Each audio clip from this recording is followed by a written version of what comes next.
Hello again, welcome to another YouTube video. I'm working once again back on the Fiesta, and today I'm going to try and tidy up the wiring a bit. And I've also bought a load of really cool heat management stuff from Funk Motorsport, and they sent over some gold tape and insulated velcroed wrap and self-adhesive wrap. And I've also got a sprung blanket that wraps around the downpipe. In theory, because obviously I'm worried about the amount of heat all of this stuff's going to kick off. The fact that I've got two turbos on the go and a big high mounted tubular manifold and the wastegate, I should probably look into wrapping it, but this manifold's really not going to be an easy one to wrap neatly because it is all bunched together so much. I don't see myself being able to get the wadding around all the primaries individually, so it'll end up being just one big lump. Other thing is that currently I don't actually know if this is going to work, so I don't really want to waste too much time, effort in wrapping it all before I've run it up and seen what this all does. But in an ideal world, I think I should probably wrap that, wrap the downpipe, probably wrap the screamer. So yeah, I might end up ordering heat wrap for it at some point from Funk Motorsport. But yeah, so far I've managed to Wickham tape up the heat shield on that.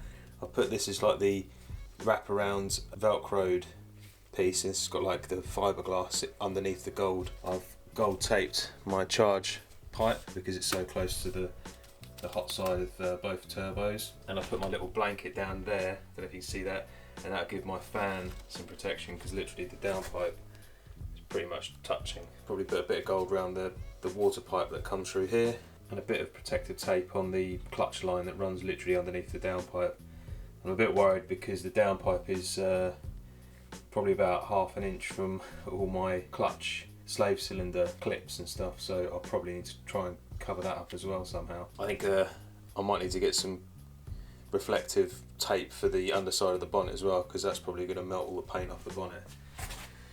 But yeah, until it's all up and running, I'm not going to know exactly what it's going to do. Yeah, this looks a bit bling bling, but it's function over form. It looks kind of cool, but I'm sure some people will be looking at this and going, that looks jank. Can't please them all.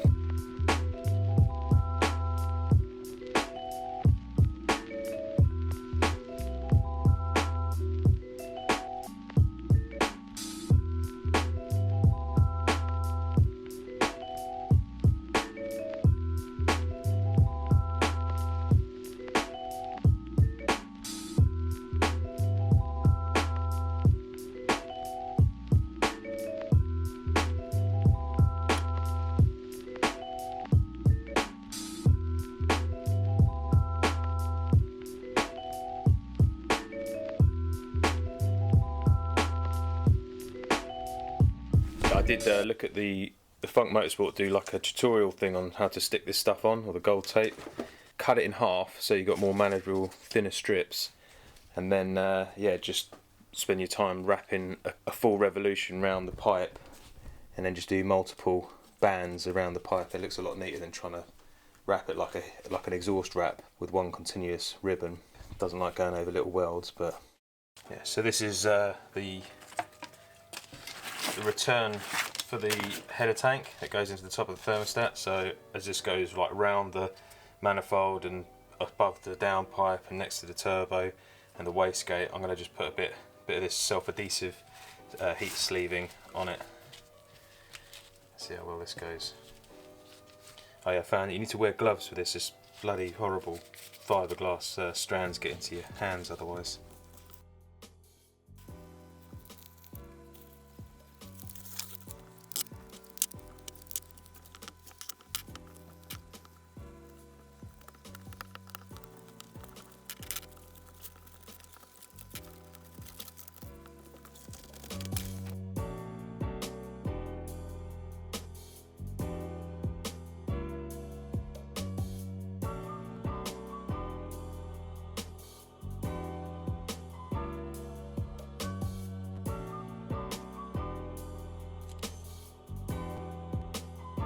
Right, so that's as much gold as I can be bothered to put in and around the turbos for now. I'm going to now concentrate on running my heater pipes. So I've got a outlet on the thermostat, which you can just about see down here, the little reducer.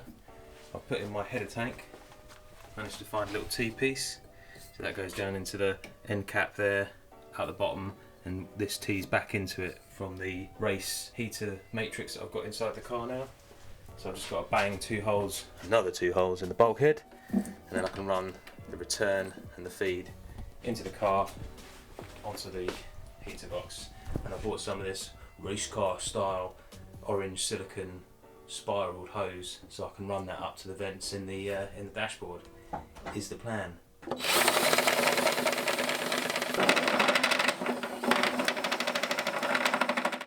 Okay, so I've put a 90 degree through the grommet. I need to turn down a little joiner, cut that there, join that hose onto that one, and then obviously goes into the car. I'm going to actually run it onto this thing, which is just a plumbing sort of bullcock tap thing. Used to have this handle on, I've taken that off, and I've turned down in the lathe these ends that just go in the sort of compression joint ends. And the idea is, obviously with this bias knob that Martin gave us, the remote bias knob, because I can't get it onto my pedal box, and obviously got the bias tap that's on the line going to the back brake, so I don't actually need it on the pedal if I can adjust the pedal to suit. I'm going to make use of this for controlling my heater. So I've got Carlo to machine me up this little union, which basically goes into this thread, and then it's going to go onto that thread. So I can remotely open and shut this tap, allowing hot water to flow through my heater matrix in the car. And I'll probably mount this knob, sorry mate, down here I reckon, and then run the line up to where the tap's going to be underneath the dash. What do you reckon, Henry? Good idea? Yeah, I think it's a good idea. Let's try to see if this will be man enough to turn it.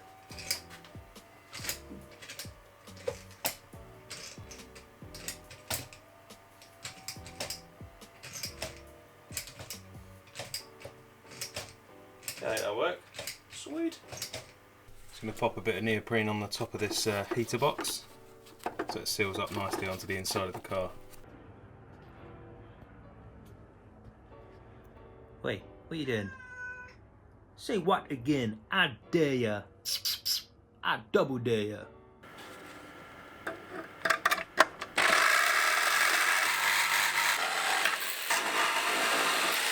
Of course I'm cutting up really expensive brand new parts because that's how I do. I can't remember if I showed you guys this. My overnight parts from China. It's basically a little thermostatic switch, so I can set, it's got these little switches on here, and you can preset the temperature that it will then activate, and I'm going to set that up to run a relay that's then going to turn the fans on in the back for the charge cooler system. So I'll pop that little sensor in one of the pipes, and then I can set it to sort of, I don't know, 25, 20 degrees. This goes down quite low. A lot of the radiator fan thermostatic switches sort of start at 40, 50 degrees. So that's a bit too high for my charge cooler temps. So yeah, I'm going to try mounting all that up to a relay, and then that will kick in the fans, because I don't really want the fans to be running all the time, because I've already got really loud fuel pumps and a charge cooler pump and everything else going on in there. So yeah, I'll give this a go. So I'm going to do. Okay, so I need to make a couple of joiners to join this pipe up with this pipe. So I'll go and fire up old Bessie, the lathe, and turn them down out of some aluminium bar.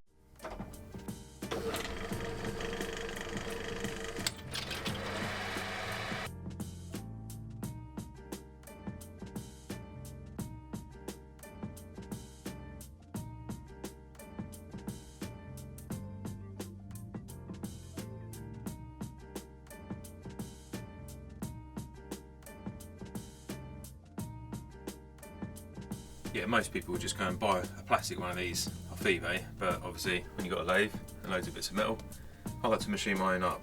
And yeah, I'm aware that that is a big chunky bit of metal that I've had to turn down to that size, but I only had a little bit of this left, and that's the only other side I had. So that did take me a little while. Just going to part this off, and then yeah, squish the tubes together, and then I can put the heater box back in the car.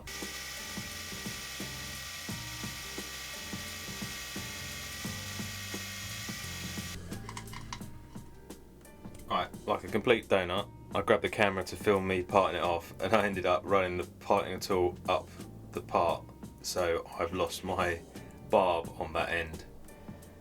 So I probably either need to start again, although I'm not going to turn down another big bar, or I'm going to take this into work and I'm just going to blob it in with some alley, TIG weld it and build up the end, and then I can stick it back in there and turn down the barb that should be on the end. But that's what I get for rushing, and it's early in the morning, so that's my excuse. Oh. Nevertheless, I've got the other smaller bar in there. I'll turn that one down and hopefully not mess that one up. A few moments later. So that's what it should look like. That one came out a lot better. And I'm just going to squish that in with those two pipes, join them up, and that's job done. And I'll have to come back to the other joint that's inside the car once I've addressed the fact that I messed up the end like a donut. Done and dusted. Okay, so I have been attempting to try and tidy up some of this wiring, and just working out the dash sort of cluster. Before I put the multi-plug back on it, I've just wagoed some of the bits together to test the cables coming out the car. So ignition on, got the speedo with no antenna. Oil light comes on, but I think I've messed up the oil and the battery wires. I've got to double check whether, I think the oil sensor runs obviously like a negative, and there's one cable with a positive, and I don't know whether I split that for the oil and the battery, and I need to do a little bit of reading up on that. But I've got backlights, indicators, and high beam. So getting there. I do still hate wiring. Okay, I also thought I'd quickly wire up the race heater, the fan wiring that was originally on the car, so just want to check that that is going to work.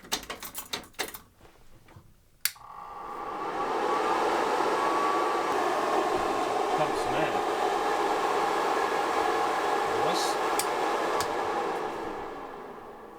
That's a touch. Up. Yeah. Down. Do you want to turn the steering wheel this way again? Yeah. Yeah, don't lose my nipple caps. Down. Yeah, that's fucking chicken thing. Right, pump it? So just keep going with the pedal and the lever.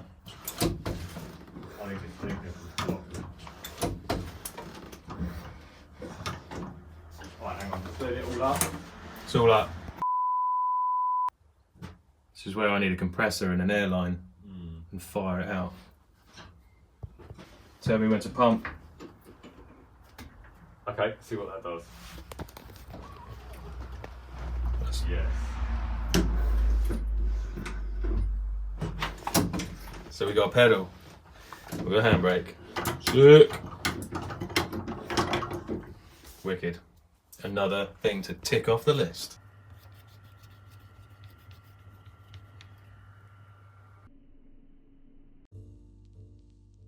Okay, so I've just popped out and picked up an eBay purchase, some new tyres and wheels for the daily BMW. And I thought whilst I'm out and about, I would pop over to the Anglia, which I don't think you guys have seen yet, and bang a battery on it and just run it up and make sure that it's all good and make sure the brakes haven't seized on. So that's what we're going to do.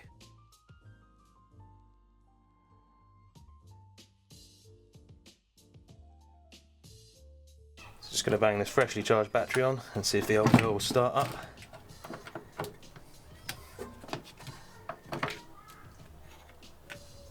She's usually pretty good. A little bit of choke. Make sure she's out of gear. Although the clutch does stick on this sometimes. She'll run.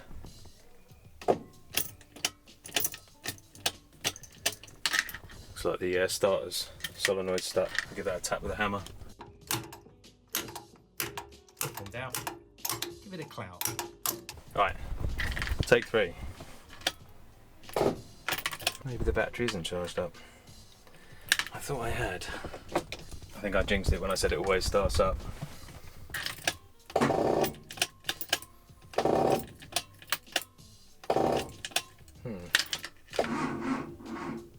Ah, maybe it's just the battery's dead. I thought I had charged it up, but obviously not. So I'll whip it back off, take it back and check it over, stick it back on charge, and then we'll come back and have another go. But I haven't driven this since I took Joel and Becky to their wedding. Still got the bottle of Prosecco in the back and the ribbon. That's the Anglia. Doesn't want to fire when it hasn't got any battery power. We'll have to come back to this one. Okay, so this should, in theory, be charged up. Where's that way round? So we have converted it over to a negative earth. And we put electronic ignition on it, new radiator hoses, new plugs and what have you. What else have we done? Oh, Funk Motorsport kindly refurbished the radiator because it was all gunged up. What I'd like to do is put electric fan and electric fuel pump on it at a later date. Alright, let's just give this a whirl, see if it works. I'm sure it's out of gear. It's better.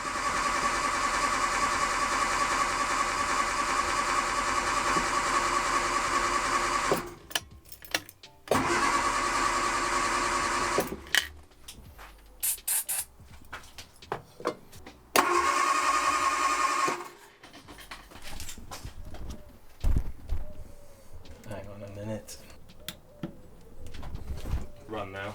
You watch this.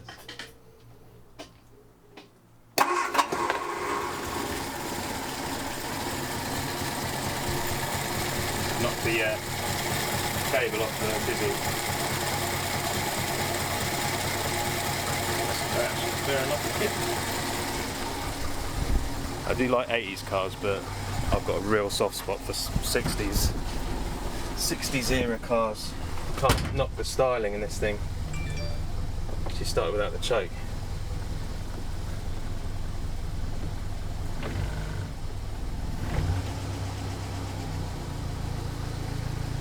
She has gone round the clock.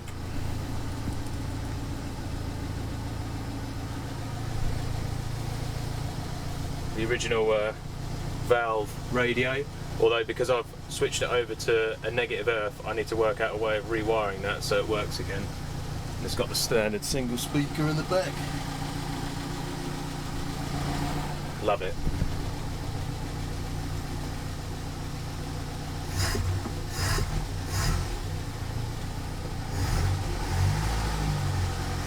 Just push it out and make sure the brakes aren't seized on.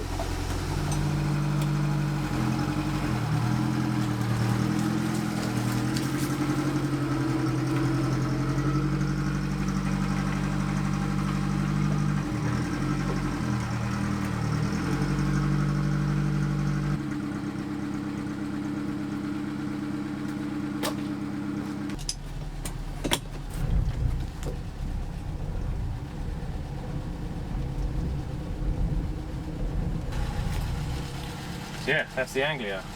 I will do a proper video of it. We'll do a proper video of it soon when we're actually allowed out to use it. It's a sweet little car. Yeah, plan is just to get it running reliable, and there's a couple of, I'll show you, there's a couple of dodgy repairs on like the jacking points. I want to sort them out, and a couple of weird bits on the paint and the chrome work and the seat. I've got another seat to change this one out, but kind of want to keep it all pretty stock because I think it's too nice to mess up, and that's what I've got the Fiesta for, to really mess up. So yeah, that's pretty much it. I thought I'd show you guys and just check up on it, make sure it's all still running and not all seized up, and I've just got it up to temperature. It's running like a champ.